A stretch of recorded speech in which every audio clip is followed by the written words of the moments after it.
अनमोल मोती कार्यक्रम में आपका स्वागत है। ओम शांति। हम जानते हैं कि श्री कृष्ण जी के हाथ में एक सुदर्शन चक्र दिखाया गया है और ये माना जाता है कि ये सुदर्शन चक्र एक ऐसा दिव्य शस्त्र था जिसके चलने से शत्रुओं के गले कट जाते थे। ये बात प्रसिद्ध है। और अगर आप और देखेंगे तो विष्णु जी के हाथ में भी सुदर्शन चक्र दिखाया गया है। विष्णु जी के हाथों में 4 हाथ दिखाए गए हैं। उनमें 4 अलंकार दिखाए गए हैं, जिनमें एक सुदर्शन चक्र है, दूसरे कमल पुष्प है, तीसरे शंख है और चौथे गदा है। अब ये बातें मनुष्य जब विष्णु जी को देखते हैं उनकी समझ में नहीं आती कि विष्णु जी के 4 हाथ कैसे हो सकते हैं और वो किस बात के प्रतीक हैं। फिर उनके हाथों में एक सुदर्शन चक्र दिखाया गया है और बाकी 3 अलंकार और दिखाए गए हैं। और फिर श्री कृष्ण जी, जिनको विष्णु जी का अवतार माना जाता है, उनके हाथ में केवल एक सुदर्शन चक्र दिखाया गया है। इसका अर्थ हुआ कि सुदर्शन चक्र तो बहुत महत्वपूर्ण है। और कहीं कहीं श्री कृष्ण जी के हाथ में शंख भी दिखाया गया है भगवद गीता में। तो इसका अर्थ क्या है, ये आज हम जानने की कोशिश करते हैं। पहली बात तो यह है कि जो महाभारत का युद्ध दिखाया गया है उसके अंदर जब भी पांडवों का नाम लिया गया है तो पांडवों के लिए ये कहा गया है कि उन्हें के पास दिव्य अस्त्र शस्त्र थे। कौरवों के पास अस्त्र शस्त्र दूसरी प्रकार के थे, लेकिन पांडवों के पास दिव्य अस्त्र शस्त्र थे। और जब भी शुरू में कहा गया कि कौरवों के महारथियों ने भी अपने ज़ोर ज़ोर से शंख बजाए जिससे आकाश गूंज उठा, तो फिर कहा गया है पांडवों ने भी अपने शंख बजाए, लेकिन साथ कह दिया है दिव्य शंख बजाए। अर्जुन ने भी दिव्य शंख बजाया, उसका नाम भी एक दिव्य तरह का है। श्री कृष्ण ने भी दिव्य शंख बजाया। इसका अर्थ हुआ ये वो शंख कोई और साधारण प्रकार का नहीं था, उसका कोई दिव्य भाव अर्थ था। इसी प्रकार से जब हम सुदर्शन चक्र पे आते हैं तो कहा गया है कि पांडवों के हाथ में दिव्य शस्त्र थे। तो दिव्य शस्त्र से अगर किसी शत्रु का गला कटेगा तो शत्रु भी कोई सूक्ष्म ही होगा, ये बात समझने की है। अब हम देखें कि सुदर्शन चक्र का वास्तविक अर्थ क्या है, जो गीता के भगवान ने स्वयं अवतरित होकर सुनाया है। 2 गीताएं हैं। एक गीता तो गीता के भगवान अवतरित होकर सुनाते हैं। उस समय जो कुछ भगवान ने जिसको शत्रु बताया, जिससे युद्ध करवाया, जो सुदर्शन चक्र बताया, वो अलग ही बात थी। वो भगवान की भगवान ही जाने। और उसके बाद भगवान ने जो देवी देवताओं की दुनिया सतयुग स्थापित किया, त्रेता युग तक देवी देवताओं की दुनिया चली, वो बातें अलग ही न्यारी हैं और वो भगवान ही जानता है। जब उन्होंने ये कार्य करवाया था धरती पर तो सचमुच सारी पतित दुनिया विनाश हो गई थी और पावन नई दुनिया स्थापित हो गई थी, जिसमें पतित पने का तो नाम निशान भी नहीं था। स्वर्ग का अर्थ मैंने तो स्वर्ग। अब देखते हैं कि ये सुदर्शन चक्र वास्तव में क्या था। अब आप देखिए, पहली बात तो ये है कि भगवान कहते हैं कि मैंने कोई हिंसक युद्ध करवाया ही नहीं। मैंने जो गीता ज्ञान सुनाया था वो तो हर प्रकार की हिंसा को समाप्त करने के लिए सुनाया था। और अहिंसा परमो धर्म की दैवी दुनिया की स्थापना के लिए सुनाया था। और जिस दुनिया के लिए कहा जाता है कि उसमें तो शेर और गाय भी एक घाट जल पीते थे, पशुओं में भी हिंसा नहीं थी, तो मैं भला हिंसक युद्ध करवा करके नई दुनिया अहिंसा की कैसे स्थापना करूँगा। हिंसा को स्थापित करने के लिए हिंसा की पूरी तरह समाप्ति चाहिए, या हिंसा के माध्यम से मैं अहिंसक सृष्टि स्थापन कर सकता हूँ। ये तो सोचने की बात है। इसलिए भगवान कहते हैं कि मैंने जो ज्ञान सुनाया, जो सतयुग स्थापित किया, वो अलग बात थी, उसको हम लोग सच्ची गीता कहते हैं। उसके बहुत काल के बाद जब भगवान का स्थापित किया हुआ सतलोक की अवधि की समाप्ति आ गई, जिसको शास्त्र वालों ने कहा है कि देवता स्नेह स्नेह पुण्य क्षीण हो गए। द्वापर में आकर उनके जितने पुण्य थे, जितनी प्रारब्ध उन्होंने दिव्यता धारण करके प्राप्त की थी, वो धीरे धीरे समाप्त हो गई। और ये कहा गया है कि देवता वाम मार्ग में चले गए। वाम मार्ग माने उल्टा मार्ग होता है, अर्थात अपने आप को देह समझने लग गए। वो द्वापर युग था। और ये जो भगवत गीता शास्त्र हमें आज स्मारक के रूप में मिलता है, ये द्वापर युग के भी अंत में लिखा गया है। ऋषि वेद व्यास जी ने इसको लिखा है। तो अवश्य है कि कहाँ सतयुग के आदि की बात और कहाँ द्वापर के अंत की बात, उस लिखने वाले ने फिर अपनी समझ से एक नाटक के तौर पर, एक ड्रामा के तौर पर उसको अभिव्यक्ति की है। भगवान ने ऐसा किया होगा, ऐसा हुआ होगा।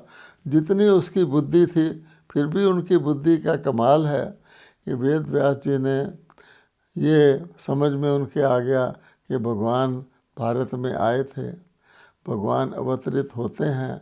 अब भगवान के बगैर पापों का नाश कोई कर नहीं सकता है, और अवश्य ही भगवान ने अवतरित होकर पापों का नाश किया होगा, तो पापियों को समाप्त कराया होगा, पुण्य आत्माओं को रचा होगा।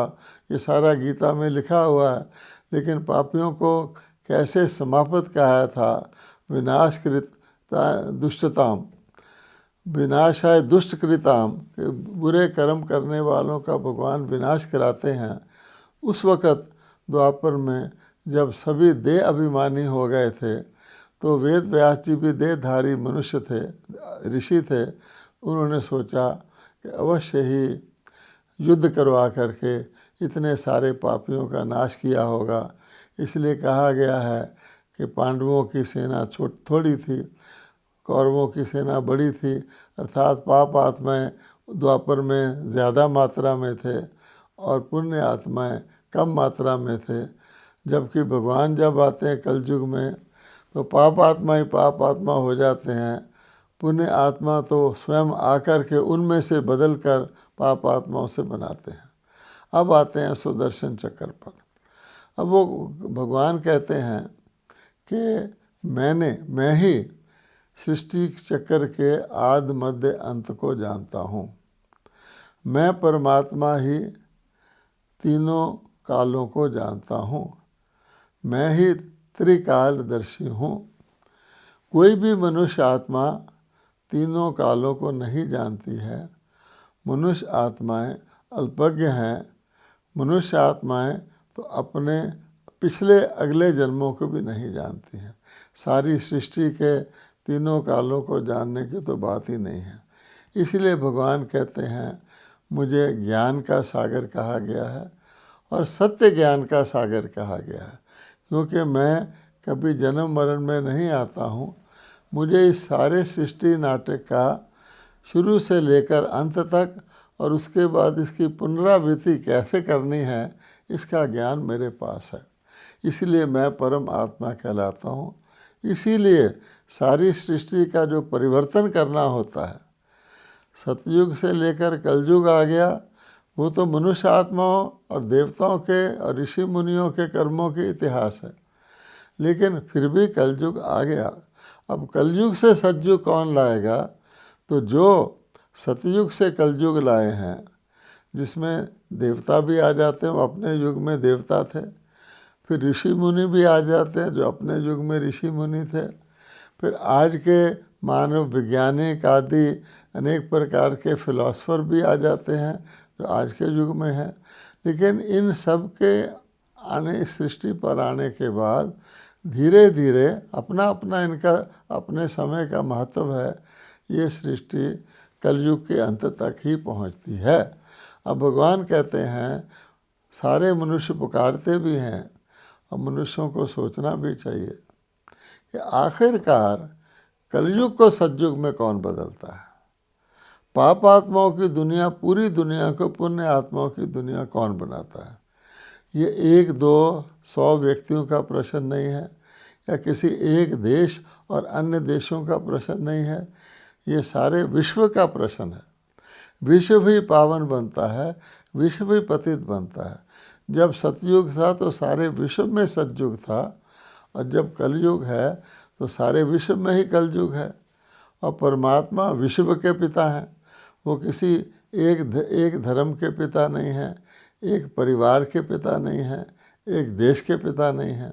इसलिए भगवान कहते हैं कि जब मैं अवतरित होता हूँ तो मैं मनुष्य आत्मा को नीचे से ऊपर ले जाने के लिए, यानी कहा जाता है पतित से पावन बनाने के लिए, ऊंचे से ऊंची स्थिति पे ले जाने के लिए, मानव को देव बनाने के लिए, नर को नारायण बनाने के लिए, इस दुनिया को वैश्यालय से शिवालय बनाने के लिए मैं अवतरित होता हूँ। मैं भगवान हूँ, मैं सर्वशक्तिवान हूँ।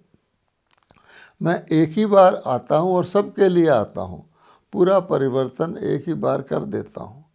उसके लिए फिर भगवान कहते हैं, उसके लिए मैं, जो मनुष्य आत्माएँ सतयुग में देवता थीं, उन्होंने ही देवता से फिर त्रेता युगी बने, चंद्रवंशी बने, फिर द्वापर युग में आकर भगत बने, फिर कलयुग में आकर के वो अज्ञानी भगत बने।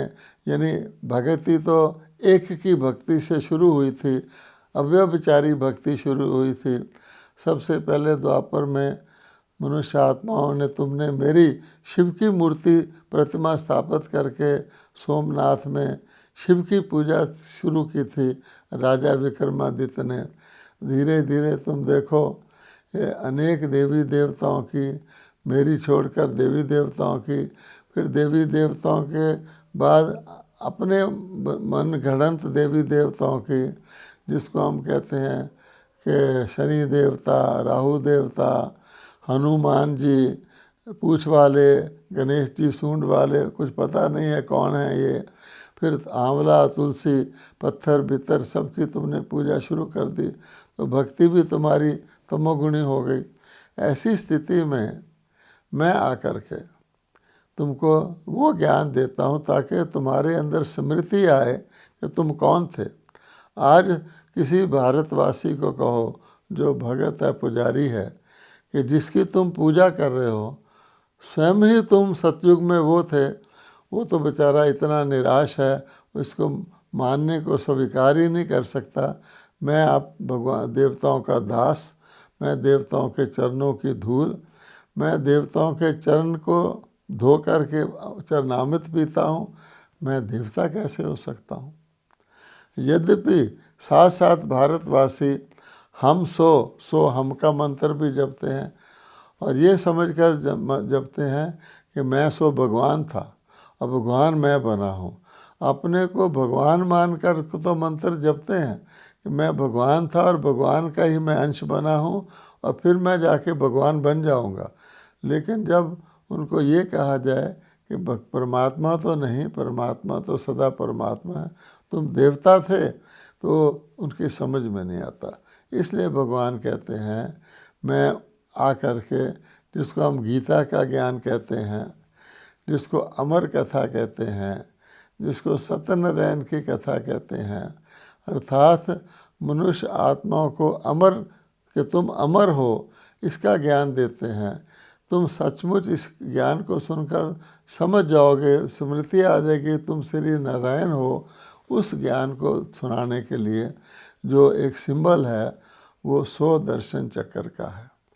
अब 100 दर्शन चक्र को आप गौर से देखिए। 100 का मतलब होता है स्वयं, दर्शन का मतलब होता है देखना, और चक्र का मतलब होता है किसी चक्र के अंदर स्वयं को देखना।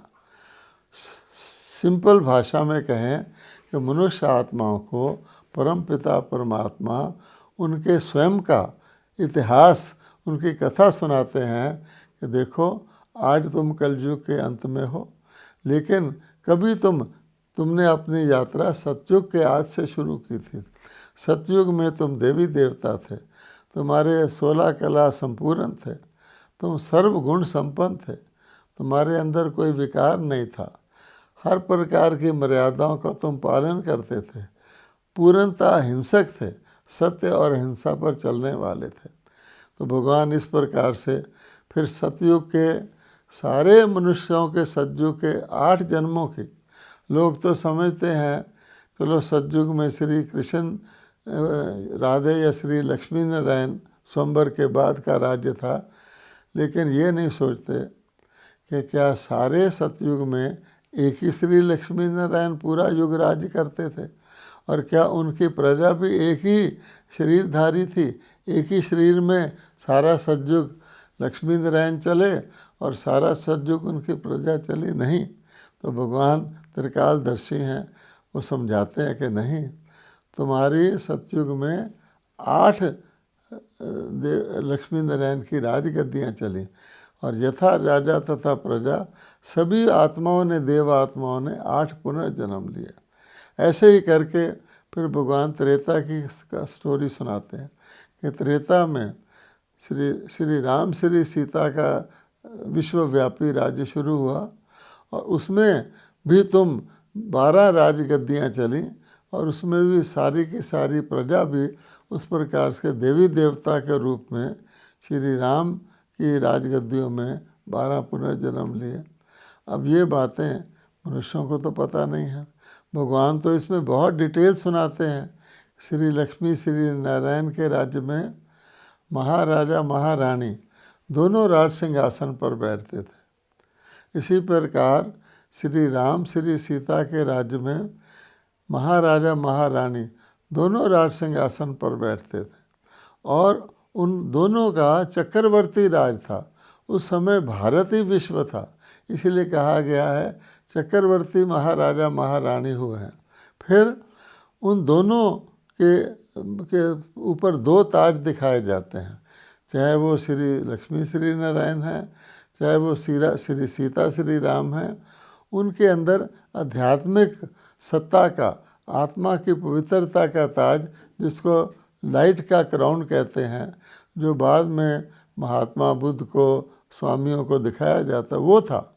और साथ साथ उनके सिर पर रतन जड़ित ताज विश्व महाराजन और विश्व महारानी थे।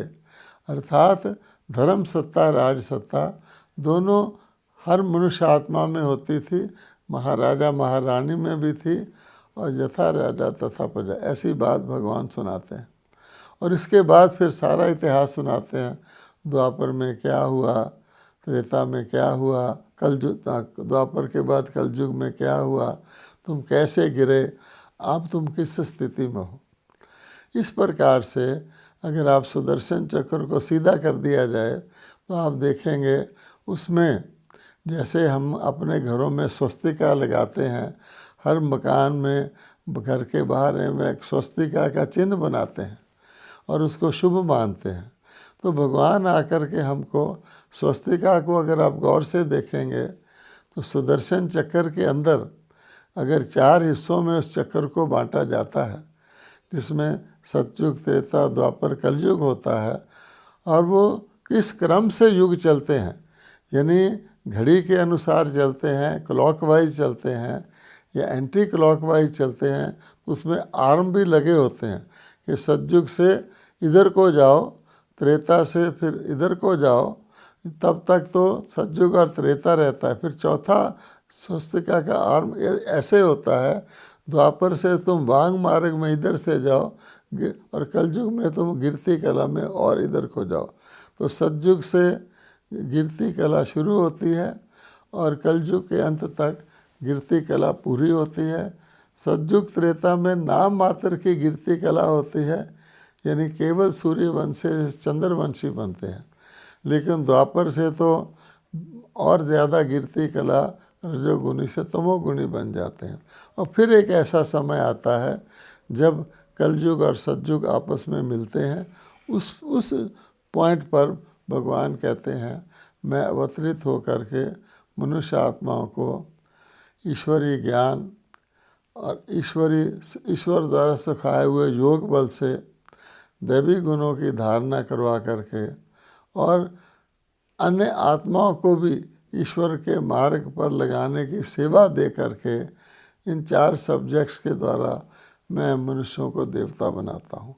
तो वास्तव में सुदर्शन चक्र का अर्थ ये है। अब किस शत्रुओं के गले कटते हैं, अब ये भी बात सोचने की है।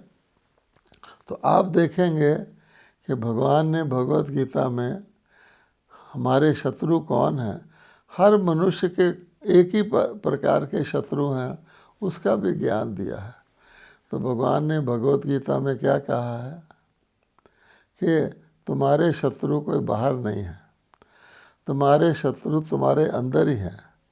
अंदर के शत्रुओं ने तुम्हें पावन से पतित बना दिया, देवता से भगत बना दिया, भगत से अंध श्रद्धालु भगत बना दिया, व्यभिचारी भगत बना दिया, अर्थात अनेकों की भक्ति करने वाले बिना किसी ज्ञान के अंधश्रद्धा से। और तुम पुकारते भी रहे हो, हे भगवान हमें अंधकार से प्रकाश की ओर ले जाओ। भक्ति भी कर रहे हैं और समझ भी रहे हैं, अंधश्रद्धा से भक्ति कर रहे हैं।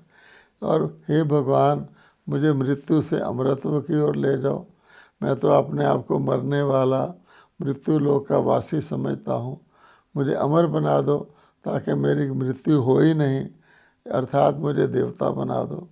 इसी प्रकार से भगवान कहते हैं तुम प्रार्थना करते आए शत्रुओं के लिए भी, हे भगवान मुझे विकारों से मुक्त करो। कहा आरती में क्या कहते हैं कि विषय विकार मिटाओ पाप हरो देवा, कि जहर, विष कहते हैं जहर को, जो जहर की तरह मेरे अंदर आकर के 5 सिर वाला सांप विकारों का काम क्रोध लो मुझे मेरे अंदर आकर मुझे विषैला कर दिया है। विकार ही विष हैं, विकार ही हिंसा है, जिसमें भगवान ने कहा काम सबसे बड़ा विकार है, काम महाशत्रु है। फिर क्रोध उसके साथ आता है, हिंसा, क्रोध भी दुख देता है, हिंसा करता है। लोभ शोषण करके हिंसा करता है। भगवान कहते हैं नरक के द्वार हैं, तुम तो नरक के अंदर चले गए हो।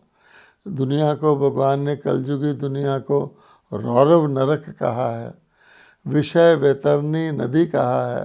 तो इतने कड़े शब्द प्रयोग किए हैं।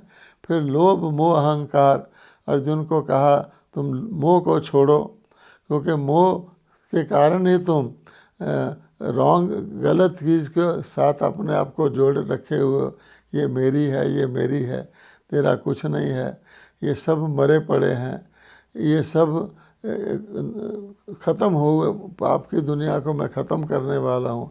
अभिमान को पाप की जड़, पाप का मूल कहा जाता है। तो ये वो शत्रु हैं जिनके गले भगवान कहते हैं सुदर्शन चक्र। उस प्रकार कोई शरीरधारी कोई शत्रु नहीं है, तुम्हारे अंदर ही वो शत्रु हैं। भगवान ने साफ कहा है आत्मा ही अपना ही मित्र है, अपना ही शत्रु है। इन शत्रुओं को जब मनुष्य आत्मा अपने सृष्टि चक्र में अपनी स्मृति में आती है, अरे मैं तो देवता था, फिर मैं त्रेता युग में आया, फिर मैं द्वापर युग में आया, धीरे धीरे मेरा ये हाल हुआ है, अब परमात्मा मुझे शक्ति दे रहे हैं कि मेरे साथ योग लगाओ, मुझे याद करो, तुम्हारे अंदर से ये विकार निकलेंगे, तुम पावन बनोगे। तब भगवान कहते हैं कि इस सुदर्शन चक्र को फिराने से मनुष्य आत्माओं के दुश्मनों के गले कटते हैं, कि वो विकार जब धीरे धीरे भागते हैं। उसका प्रोसेस क्या है कि आप देखेंगे कि आज का मनुष्य, क्योंकि उसको सुदर्शन चक्र का ज्ञान नहीं है, तो पर दर्शन करता रहता है। आज आप सब देखते हैं, जितने भी मनुष्य हैं वो दूसरों को देखते रहते हैं। और पर दर्शन से क्या होता है, कहा गया जाता है पर दर्शन से पर चिंतन पैदा होता है। जब हम दूसरों को देखते हैं, बाहर की दुनिया को देखते हैं, तो हम दुनिया के बारे में हमारी चिंता शुरू हो जाती है। मान लीजिए दुनिया में एटम बम की युद्ध की तैयारी हो रही है, तो हमारे मन में चिंता शुरू हो जाएगी।